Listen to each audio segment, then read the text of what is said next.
everybody. Welcome to World 101 Podcast. I'm your host with the most, the chocolate dunder with wonder, Mr. Eddie V. Joining me is the red Nordic beast himself, Mr. Larry Giver, looking as suave as he normally does. Hey, fuck, are we recording? Yes. Oh, fuck, I should probably put my penis away.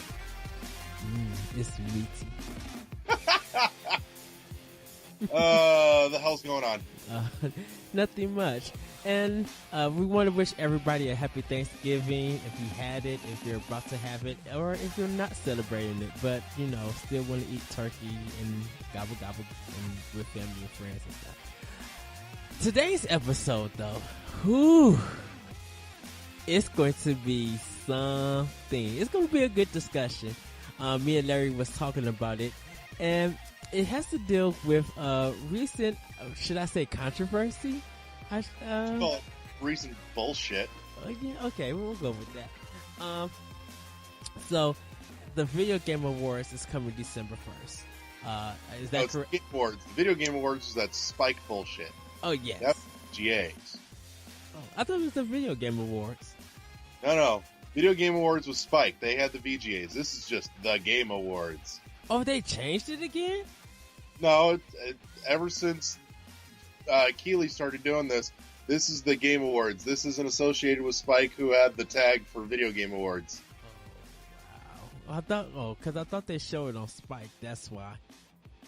No, they stream it through like everything, but I don't know that Spike carries it, especially considering once this came around, Spike's VGAs got tanked because the VGAs were garbage. Yeah, that is. So, we're going to get into what the controversy. Apparently, Controversy. Controversy. Well, Larry posted an interesting discussion comment, I should say, a discussion status in one of our Facebook groups. And it's also on World 101 Facebook group. So do, guys, if you're not part of us, join us on the Facebook World 101 and join in the discussion. We would love to hear what you guys think and guys have to say. But it deals with a certain, two games in particular. One game I know Larry is kind of disappointed, I should say, because it happened, and I'm putting it in PC terms because I know it was a mess. AM2R and Pokemon Uranium have got taken down. The Game Awards had a category for Best Fan Creation, and AM2R, which is another Metroid 2 remake, and Pokemon Uranium were on the ballot, but it's rumored. We don't really know the full story, so we're actually spectating. Some people take it as fact, some people don't, that Nintendo had the games removed. They did get a DMCA when they did come out, so that may have had affected, or there could be so many reasons on why, but apparently those two games got taken off the ballot, and there's now only two other games that they could choose from. One is modded Doom 64, and what was the other one, Larry? Oh, fuck, I don't remember. It wasn't anything I had heard about. Okay, and some other game that we never heard about, because you know what? Hey, we're a train wreck of professionalism. We're trying to do our adulthood, but hey, we're on the Amtrak that just crashed. So hey, sue us or something. So the discussion was about AM2R and Pokemon Uranium getting taken down. We're gonna get thoughts first, and then we're going to probably just kind of dive in on what we really think happened. So, Larry. Oh, I can tell you what I really think happened, what I'm almost certain fucking happened. Your first problem comes in the fact that Nintendo chairs this award show, along with a few others, and I'm about going to guarantee you that it comes down to the fact that these two games technically stepped on Nintendo's toes when it comes to copyright issues, but and the others did not because they were not based off of any Nintendo-owned property. That being said, my severe suspicion is that as a result of that, Nintendo said, you got to yank them. We're not, putting them on the show. Fuck you. Which I call bullshit, because if you're going to put a category like that in the show, then it's either got to be all or nothing. You can't let, somebody on the board or on, as a chair of the show get butthurt feelings about the fact that some of the nominees were ones that technically infringed on their copyrights, but let other ones go that actually technically infringed on somebody else's copyrights. It's like, I don't care if you, punch somebody else in the face. That's cool as long as you don't punch me in the face. And that's bullshit. So either anybody's allowed for this category or ditch the category. This middling in between thing is bullshit. Well, my thoughts on it was I didn't know nothing about it until you actually mentioned it. And I know in our discussion where we was talking about it, I was just like, well, it probably is copyright because Pokemon Uranium, I know Nintendo, sent the issue to DMCA, but I'm like, Pokemon kind of really belongs to the Pokemon company. And so I kind of thought has the rights on that. Oh, okay. Because I thought their property. I thought the Pokemon company would say more than Nintendo would. They don't have to. They're under the umbrella of Nintendo as a second-party developer, and so Nintendo overall owns the rights. Okay, but no, that wasn't the Pokemon. Who did Timbo and the Game Freak? Game Freak. Oh, okay, yeah. Yep. Because they did Timbo the elephant one. Yeah, and so I kind of think that, I understand why they got taken down because of the copyright infringement issue. If Nintendo did say something, I would actually be shocked because of course, they didn't come out. I was telling Larry, I was like, I think Nintendo of Japan said something than Nintendo of America. I don't care who said something. They fucking said something, and they should have kept their mouth shut. Well, the fan creation thing is kind of weird because it's just like you would think that fan creation would probably be like include music, like music arrangement, like it's like soundtracks, or include artwork. Just something that people could really appreciate. But why did it have to be video game mods or even fan remakes? As I understand it, I don't think it was limited to just like fan games. I do think it was open to some other mediums as well, but those were the standouts of the year. But there has been two of them for obvious reasons. But there has been some standout fan-made soundtracks. And it would be surprising why they didn't get included. Why does it just have to be video games? And I understand AM2R and Pokemon Uranium did, not say they borrowed some assets. For some things, it looks like they did borrow some assets, but, people who made these games really spent like a long time making these games. And for them to get taken down by Nintendo and then to also begin taken down at the Game Awards, it's kind of unfair, I should say. Like the original takedown order I get, and I understand that's fine. I think Nintendo almost acted classy in that regard, in the fact that they let it go for like about a week before they issued the takedown on it.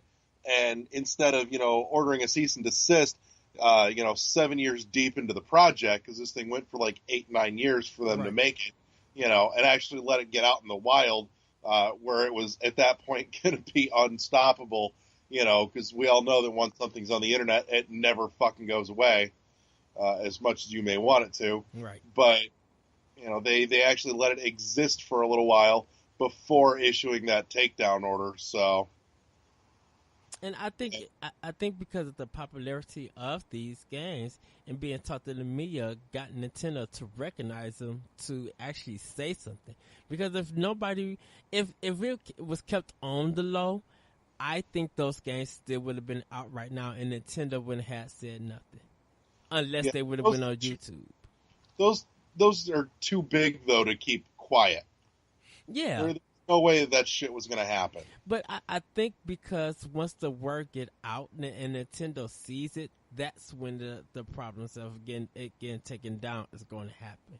Like I understand that they need their coverage and people need to know, but I feel like when it comes to Nintendo, for like fan creation games, if you're going to really borrow heavily from Nintendo, let it be word of mouth so that Nintendo doesn't find out.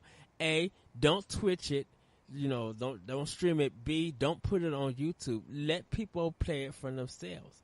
And then if Nintendo ends up still finding out, then do a DMCA on it. Well, there's no way you were going to keep that shit quiet. I mean, these things were getting publicity all the way through development, yes, let alone release. And then on top of that, there's no way that you're not going to get people to not talk about it once they're out and they can actually get their hands on it to boot. And it's not going to happen. And you gave us a review of AM2R, and you truly enjoyed it. Like, you really want Nintendo to bring the game to their platform.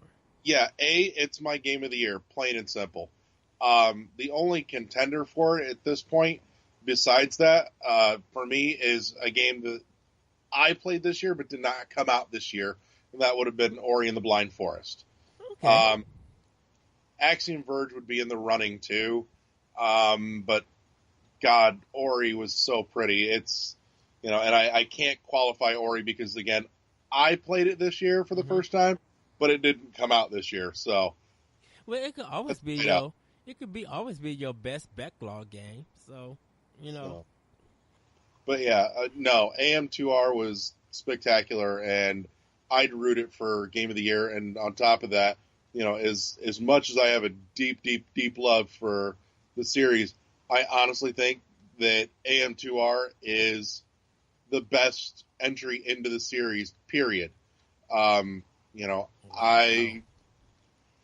would rather go back to AM2R now than the original Metroid 2 on the Game Boy, which, up until that point long stood as my favorite entry into the series. And it's not because my love for the original Game Boy game has diminished. It's because that AM2R takes that experience and fleshes it out way more fully than ever could have happened in there. And it does so, like I said, without intruding upon the rest of the lore of the series. It just nestles in there nicely. But I've drooled over that all fucking summer long since August, so I'm going to stop talking about the game itself. But the issue at hand here is that, somebody committed a heinous act of bullshit by pulling this and Uranium out of the running altogether. And that's just crap. And it's funny that we, I could say that a lot of blame is falling on Nintendo because they're on the board. But probably Jeff Keighley probably said something. He probably was just like, okay, as much as we want these games, they've been taken down, all right, then we got to take these games off. Like, Jeff Keighley probably made a decision to do it that Nintendo didn't have no say in. I'm doubting it. I can only fathom from what happened last year that he has a little more integrity than that. In regards to the Kojima thing, but I can't see him being the one, and maybe he could have. I don't see it. That him being the one that said nope, yank him. And like I said, we'll never understand it. I didn't play Pokemon Uranium, uh, and it was too late for me to download AM2R. But I think if I search around, I could probably get it. You ain't got to search, fucker. I'll Dropbox it to you. Oh no, I'll be loud about it. What are they going to do? It's my file. I'll do whatever the hell I want with it. I'm not publicly distributing it. I'm privately distributing it, and I'm not selling it. So fuck them. Well, Hey Nintendo, you hear this? You want my money? Take this shit and put it on one of your systems, and I'll give you my money for it. Fuck you. I love you, Nintendo. I can't wait for the Nintendo Switch. Suck up. Hey, I'm a defender of Nintendo. I can't help it. But yeah, so that's the big controversy. I think it's shenanigans, and it would make me very happy to hear the issue acknowledged during the show by Keighley. Same as the issues with Kojima were acknowledged. I think that was a classy way to say fuck you when he did that, and I would have some semblance of faith restored if that happened again here on behalf of Uranium and AM2R, but I kind of don't think it will. And so. You know, and even if neither, and I can say this, even if they both stayed on the ballot and neither of them won, like it went to Doom 64, just to cover their tail or something, I still appreciate that they got recognized. And it sucks that they got taken down, but you know, I feel like it's an honor that they did get recognized. And I think both of the creators who made these games, they were just showing their passion for these series, and that I love and respect. Like, you guys put time and effort into this, and it sucks that it did get taken down. But I think the guy who made AM2R, he's like, I knew that was the risk, but you know, I wanted to show them that I love this game, and you know, the series needs to be treated better. Yeah, no kidding. And it's. And I know that's a different discussion of the Metro series being treated better, because that could come from so many Federation angles. Force. Well, you know what? Not even Federation. I would say not even Federation Force. And yes, I'm bad because I haven't gotten the game because other stuff came out, and I definitely need to. You know what? I got the game and I've barely touched it since August when it came out. Oh no! Well, that happens. That should tell you something. Well, yeah, a lot of people have dropped off from it. But I think the hatred for it, where people be like, "Don't bring this game out," and signing all the petition and stuff, that I think that was overdone. And I think people who did get the game were just like, "Yeah, it's okay. It's not the best, but it's fun in a little bit way." So I mean, it's manageable, I should say, or passable. But it's not the full Metro game. Played, but it doesn't belong in that franchise. This could have been its own little standoff. Fuck, this would have been an interesting way if they had done a little, gone a little bit different direction. This could have been a really interesting way to get back into bring back Custom Robo. Yeah.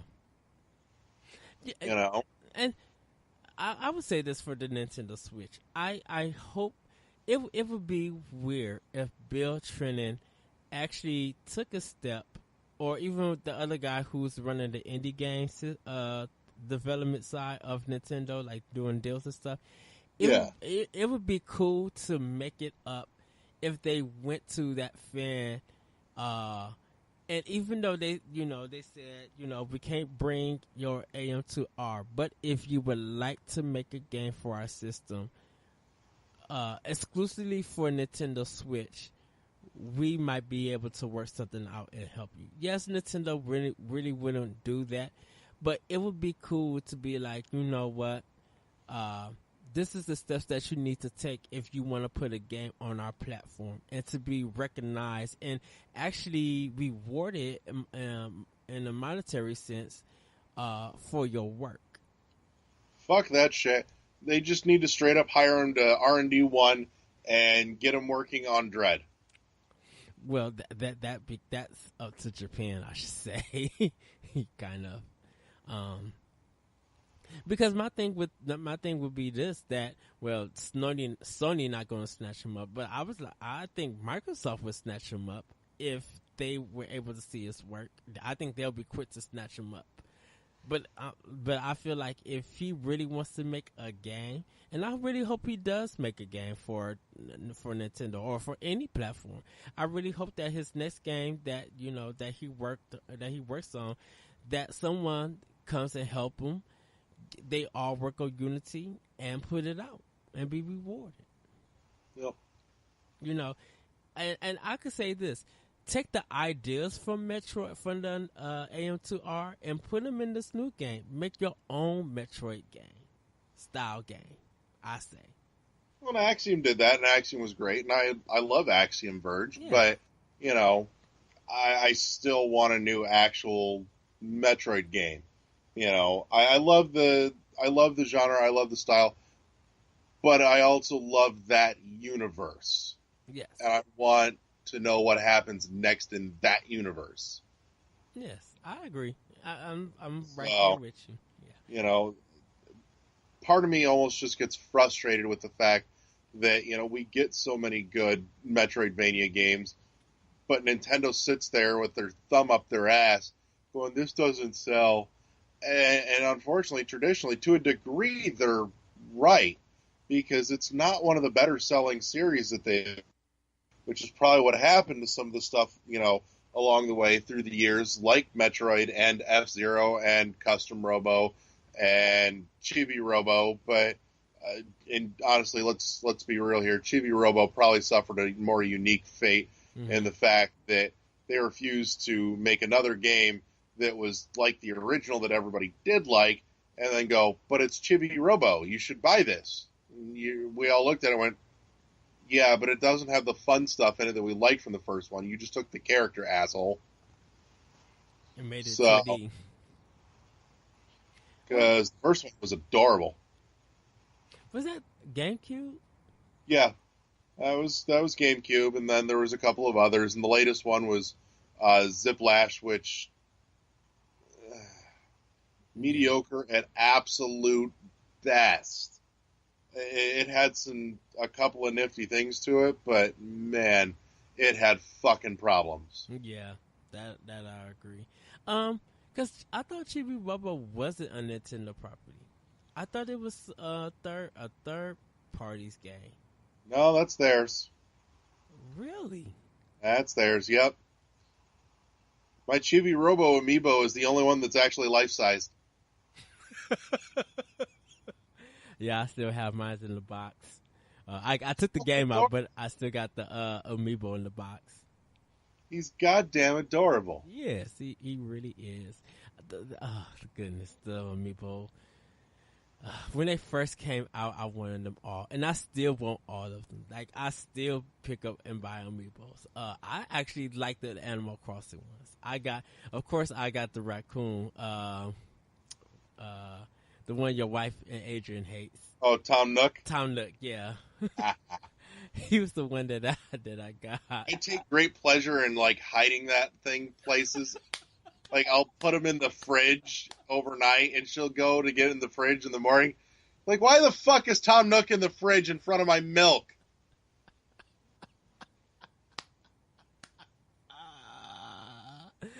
Oh, that's so wonderful. I love Tom Nook. He a hustler. I had to give it to Tom Nook. He is a hustler. Oh, yeah. Yeah. But yeah, at some point I would like to finish off the collection of Smash amiibos. The other ones I don't care about nearly as much, but I would like the full set of Smash amiibos. You have all of Samus, right? Zero Suit. Yeah, I've got the Power Suit and or the Various Suit and the Zero Suit. Okay. So I would love the Dark Samus. Oh, I would love that. Just a metallic black with the light blue. Oh, I think that would be so. Oh, yes. Let me stop. Cause you'll add something, and then I'll be like, I'm coming to Indiana to hug you. we'll stop by King Gyros and then we'll go to the Pancake House later on. We'll get something to eat. I'm sorry, everybody. Ever since I tasted King Gyros, I can't stop talking about it. Oh, it is good food, though. It's good hole-in-the-wall food. But something did occur to me this week, and I was thinking about it. I'm like, this could be a fucking brilliant thing here. I'm thinking about the Switch, and I'm realizing, and let's be honest, they can claim it all they want. They will end up dropping support for the 3DS within 6 months of the Switch coming out. I doubt that. It's just, it's bound to fucking happen. It won't. But that being said, that could be one of the best things for the Switch ever. Think about it. If they're down to one platform, one system that works as both handheld and home console, you're no longer splitting up your development teams. Yes. You realize you're going to get twice the amount of games coming out on the single platform instead of having to divide it up and go, this experience is for this and this experience is for that. And you're going to have all of Nintendo's dev groups unified working on this one thing. So, if you've got, it's not like, if you had a Wii and a DS, you were going through a period of time where there wasn't a lot coming out on your Wii, but there was a bunch of stuff on the DS, but you wanted stuff for your Wii, or vice versa. One unified platform means no more splitting up your resources, and you've got more stuff coming out potentially, with any luck, more consistently on the Switch to keep the droughts from happening. I can see that. Yeah, that's true. And on top of that, I'm going to be selfish here and say that this could be really good for Metroid 2. This could be a chance at a last resurrection here, because if they drop support for the 3DS and Switch is their only active platform that they're supporting, then they don't have to sit there, wavering, going, well, do we do a 2D on the handheld, or do we try and do a 2D on the big screen? One of the and figure out where to put it to potentially get it to actually sell. There's only one platform. You've only got one place to go with it. That's where it has to be. And on top of that, you can have it on the big screen if your customer wants it there, or you can have it on the go if that's the way they want it. And we can pick and consume it however and wherever we fucking like that way. And people might be mad at me about this, but I could actually see Federation Force working on the Switch, because when you're on the go, for esports, when they have the picture of people playing around and practicing and stuff, that would be so cool. Like, the Federation Force could be fit for the Switch. The control would be better instead of playing it on the 3DS. You could probably use like the Pro Controller for it, and everything I think will work fine for that if they decide to do it. Like, I could see a Federation Force remake on Switch. It could be done, but I really kind of hope they don't. Not at least until we get another mainline out. I think when it comes to another mainline Metroid, because I know people are like, well, is it going to go 2D? Is it going to be 3D? Like, is it going to be first-person shooter? First-person adventure, I should say. Where do people think they should take this? Because I think if they do a 2D, it's going to be too linear. And they're going to be like, well, they should have took what from Action Verge. If they do 3D, like Other M, they're going to be like, well, you can't do the same things that made this game fail, and it can't be linear. If they do FPA, then it's just like, do you continue the Metroid Prime series, or is this like Metroid, I think 6 or it would be Metroid 6, right? 5. Dread was 4, or Fusion was 4. Dread would be 5. I thought Other M was 5. No, it's not numbered. Other M falls between Super and Fusion. Oh, that is right because Adam is alive. Yep. And then in Fusion, he's okay. Yeah. Yeah. Other M was not a numbered entry into the series. Okay. So the Metroid 5 would be like a complete new game. Yep. That would take if they continued on the numbered line, it would take place after Fusion. Okay. Her still. Which God, I've got ideas for that, but so that's a different issue. But yeah, shit, what have you been playing? I've been playing Destiny. I've got to finish the Taken King and finish writing about that. I got I got 2 more weeks, and then my 40-day is up, and I'll be talking about that.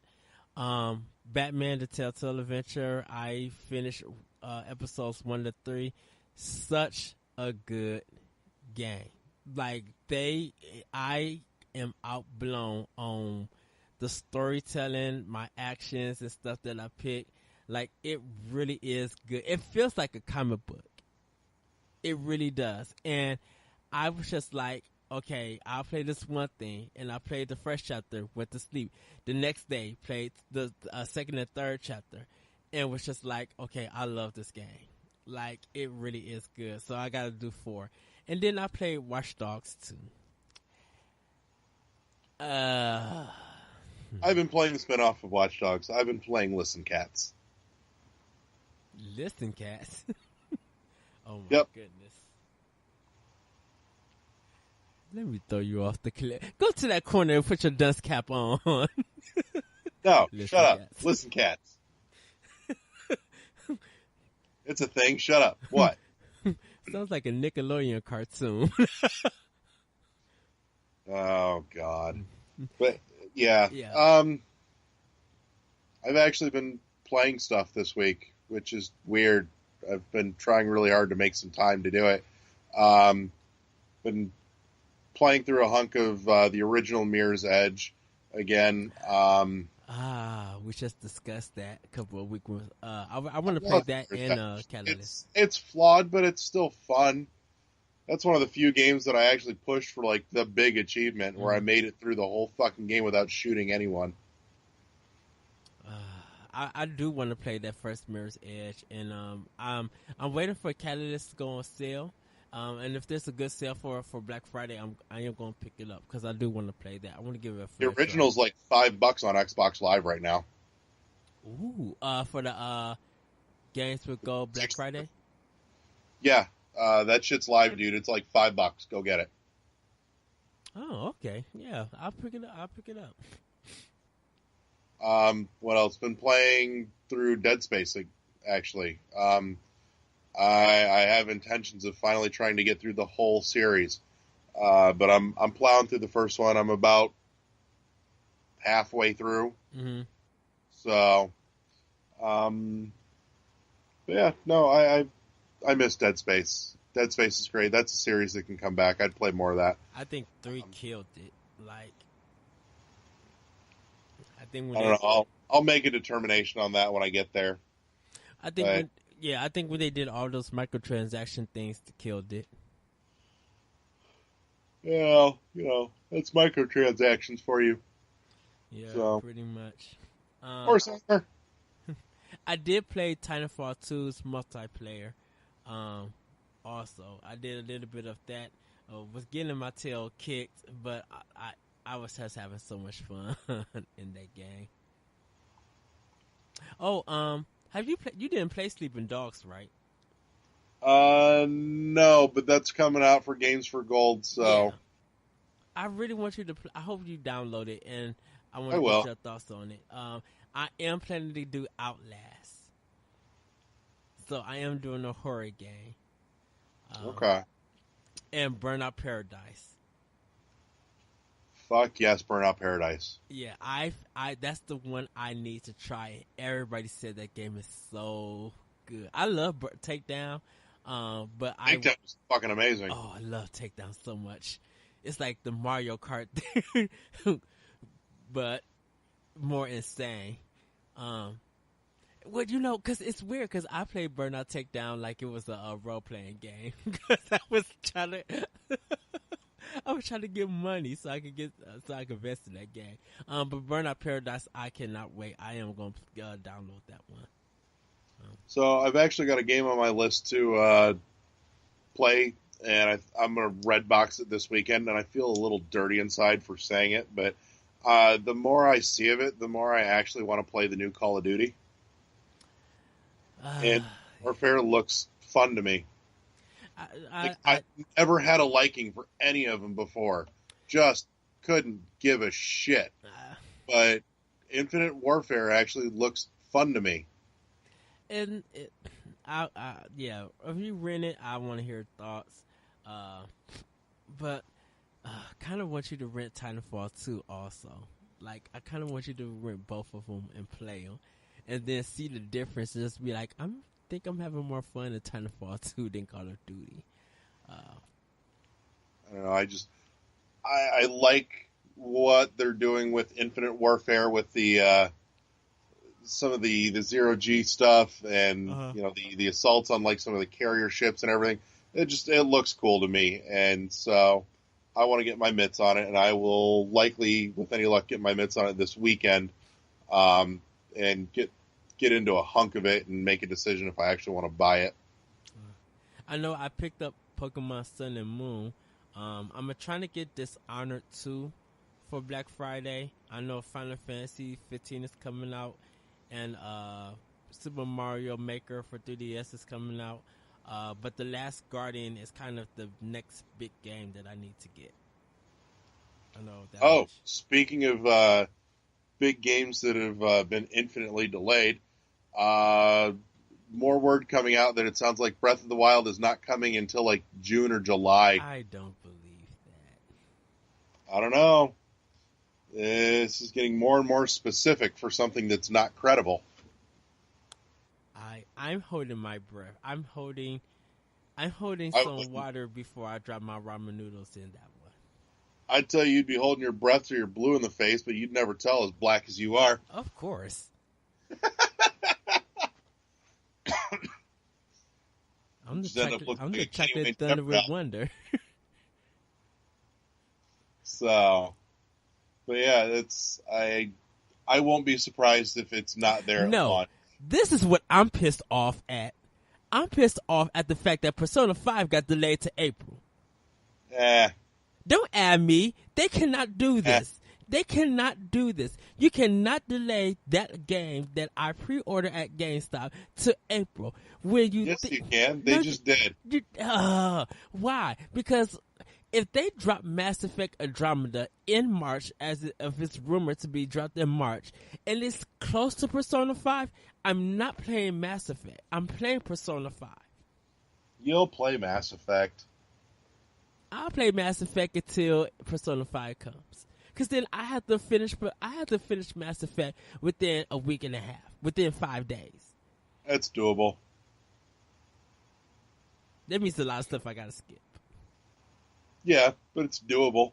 Well, yeah, that is true. But if Breath of the Wild is still out in March, then it's not happening. Then Mass Effect is going to be pushed back to. It ain't gonna make it. I think it is. Did you think the Wii U version would come out before the Switch version, and they just added more stuff to the Switch version? I don't know. I'm almost wondering if they weren't going to do what they did with Twilight Princess, where the GameCube version was the one that was in development, all along, and then it got hopped over to the Wii, and then they released it with the Wii at launch, but made the GameCube wait. Like a month and stuff, yeah. So I almost wonder if that's what would have happened, but given the production on the Wii U is ending, I don't see that happening. So if anything, it's going to be one last hurrah, and they're both going to come out on the same day. Yeah. I don't think that they would put it out on the Wii U in March and then on the Switch in June, July, and shoot themselves in the foot like that. It'd be a terrible fucking idea. Well, you need to push that shit on the Switch so that you get the install base going, so that you can garner that third party interest. Right.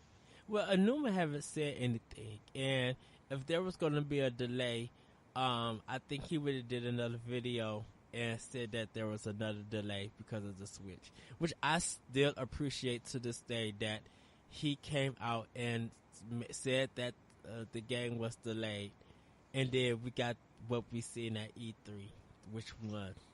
So I'm sure that we'll hear officially that it's been delayed when January 12th rolls around and they're talking about launch stuff. okay. I mean, if it does get delayed, then I'll put my ramen noodles in the boiling water, and then cook them and then eat them, because there's nothing else I could do. But on the good thing, since Persona 5 is out the way, that gives me time to work on Horizon Zero Dawn. I want to play Horizon. I don't have a PS4, but I want to play Horizon. Yes. Horizon looks good. Yeah, and Fucking robot dinosaurs. What more do you want? And that South Park could just stay in the garbage bin that it came from. I'm not interested in that. So What, you don't want to play Fractured Butthole? no, Why? Stick of Truth was awesome. Stick of Truth was a lie. Stick of Truth was fucking hilarious. That game was fantastic. That game was ugh. You shut your dirty whore mouth. Come do it for me. This is where it goes after dark. When did it look? When did it go? Like, hey, you just said that you have to go put your penis away. Was it that dark enough? Yeah, and then I put it away. I'm too lazy to get it out again to stick it in your mouth and shut you up. We may have officially crossed the line. Nah. Anyways, but yeah, no, I guarantee you it's not making it for launch. It's just not going to fucking happen. But like I said, I do think though that if they drop support for the 3DS, maybe 6 months into the Switch, then I think it could mean good things for the Switch. I don't think they're going to drop the support for 3DS or the handheld business. I said, because they make too much money for the handheld. So I think 2017 we might see like a new handheld system. I wouldn't bank on it. If not 2017, 2018. I would bank on it. I would. I have to bank on it because I had to get another. Switch is their exit from the handheld market, the dedicated handheld market. I don't think so, but it's too fractured at this point. There's been too much conversion over to, cell phones and tablets at this point for them to really merit putting out another dedicated handheld system. And so the Switch gives them that flexibility to, say, here's a game for the Switch, and it's kind of short and digestible, but it's great for on the go. So take this with you when you take your Switch on the go. Yeah. Well, can I say this? It's been weird in my area. People been buying 2DSs like crazy. I don't know why, considering that $99 new 3DS is coming around on Friday. Right. But yeah, people just make any sense why you would do that. But again, it's a whopping $80, and it's easy enough to put it in stocking. Yeah. Well, I know I'm getting my new 3DS Friday. Yay! So happy. Can't wait. I'll get mine eventually. I'm kind of on a game buying hiatus at this point. I've bought so many fucking games in the last 2 months. Like I need to work hardcore through a backlog of shit that I have not played yet or finished yet. And I'll probably just be doing all that until Switch comes around in May. Or March, rather. I need to finish Paper Mario Color Splash and Tokyo Mirage Session. Hey, I still need to finish Xenoblade Chronicles X. Like, that's still my 2015 Game of the Year.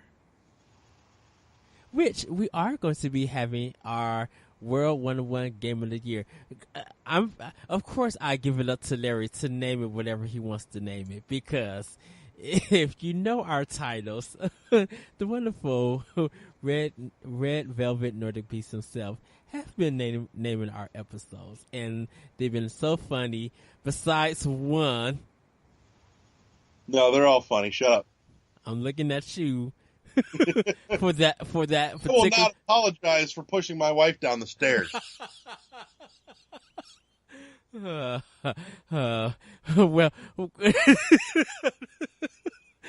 think we're going to close out. Get ready to close. Larry, do you have anything to plug? Get on our Facebook page, share it out, blow it up. Let's grow this bitch. I've been saying all along, and I absolutely mean it.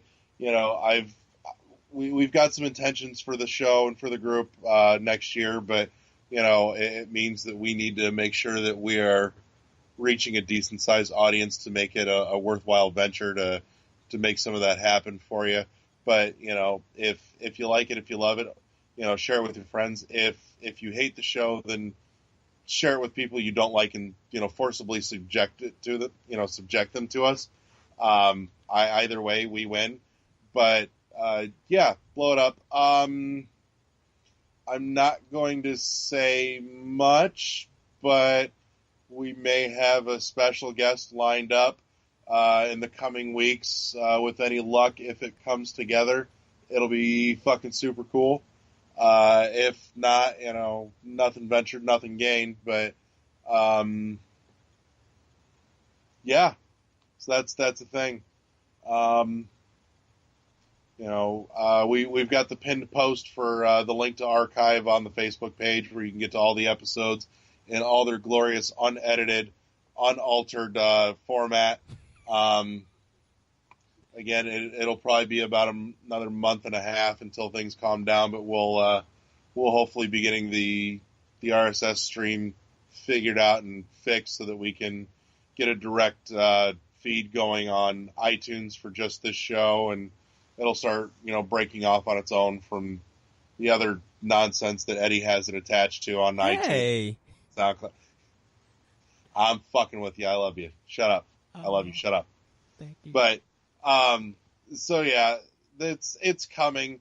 It's been a very hectic period, and as a newish group, newish show, trying to get the pieces to fall together, and it happens little by little, but it does happen. So hang with us, and help us grow.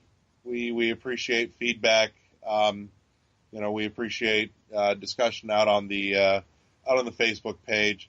Also, shout out a fuck you to the moderators on the Nintendo Voice Chat forum page.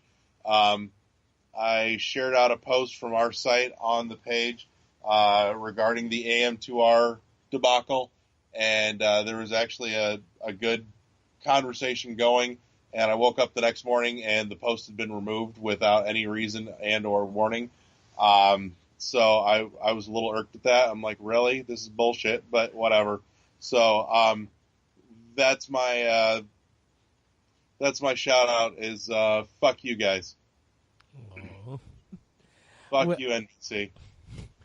Well, we also have coming probably by the time you hear this episode, a special Thanksgiving thank yous that Larry, Adrian, and I have. It'll be at the end of the episode. I'll edit everything in together. Oh, okay! Yay! So it's all there. Yay! And so we do want to thank everybody for listening to the podcast. We do want to hear more of your thoughts and what you think about the show. That's it. I want to hear if you did play AM2R and Pokemon Uranium. We want to hear your thoughts about the game and how it feels that it got taken down from the Game Awards. You can email the show at world101podcast@gmail.com. WORLD11 PODCAST@gmail.com. Have you checked that inbox, by the way? No, I actually haven't. I'm guilty. I haven't. Because I've been at work do about for 12 hours per day, 10 to 12 hours. So I've been working lately. So, but I will check it. You guys can follow me on Twitter at that retro code.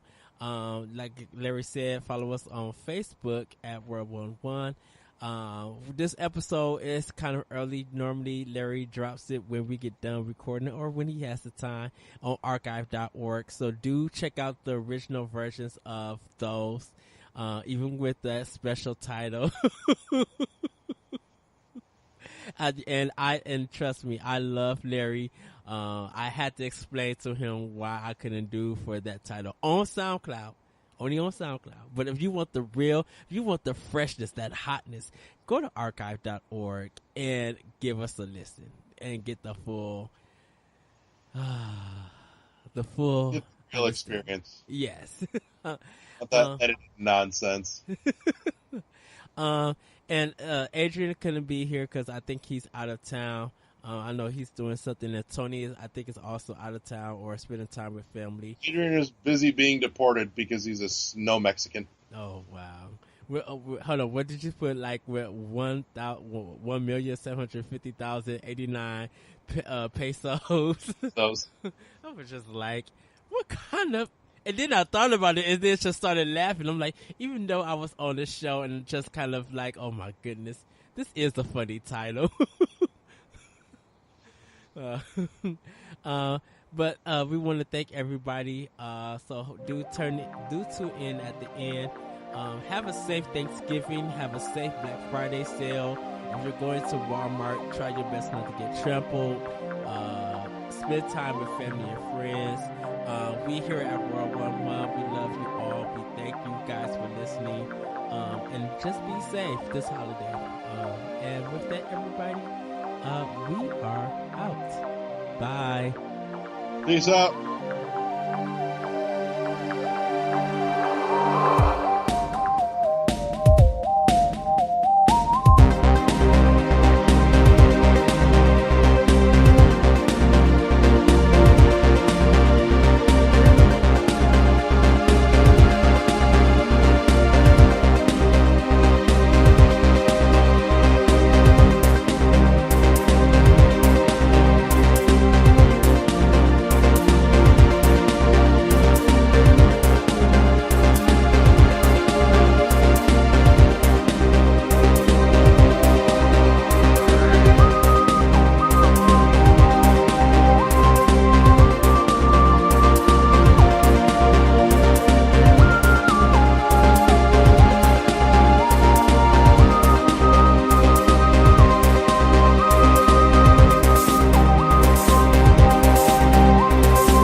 Hey everyone, you've reached the Secret Thanksgiving Day bonus level. We just wanted to take a couple minutes at the end of the show here to talk about a little bit what we've been thankful for over the course of the year. Of course, unbelievably thankful myself for my beautiful wife and my gorgeous daughter that came to us Easter morning. Much thanks and much love to both Eddie V and Adrian and Tony for helping put the show together. I think I may have steamrolled them into the idea, but they've gone with it, and we've had a lot of fun doing it. Of course, thank you to all of you listening and helping us grow our audience. Like I said, we want to be able to do more with the World 1-1 show and the page, and we won't be able to do that without your support. And so I want to say thank you for the support that you guys have put out there so far. And, we hope to grow our family here more over the next year with you guys as well. Also got a few words from Adrian and Eddie right after this. So I'm going to shut my yap and let them talk. Thanks, guys. What am I grateful for? 2016 has been a big year for change in my life. The first machine in my indie game studio started for real, and within months we released our first title, Tuna Cycle. Because of that, I quit my day job to go full-time and follow my dream. It wasn't easy, but it was the right decision to make. I've made more friends than I could ever imagine. I podcast a lot more. I even got to interview some really amazing, talented people. I went to 5 Expo and rocked them all. I saw 4 of my closest friends get married. I traveled back to my hometown for the first time in 5 years. I saw my family a lot more too, and I've never been closer to them. Overall, I think 2016 has been the year where I've been the happiest, and for that, I am very grateful.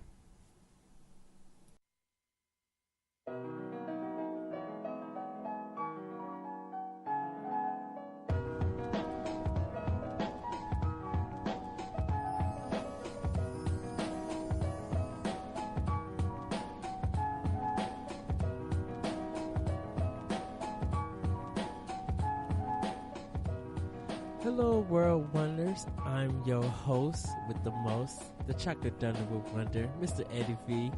And I just want to wish you guys a happy Thanksgiving. Hope you are spending good time with family and friends and getting some good eats before you go out for that Black Friday shopping. I just want to give some quick thank yous.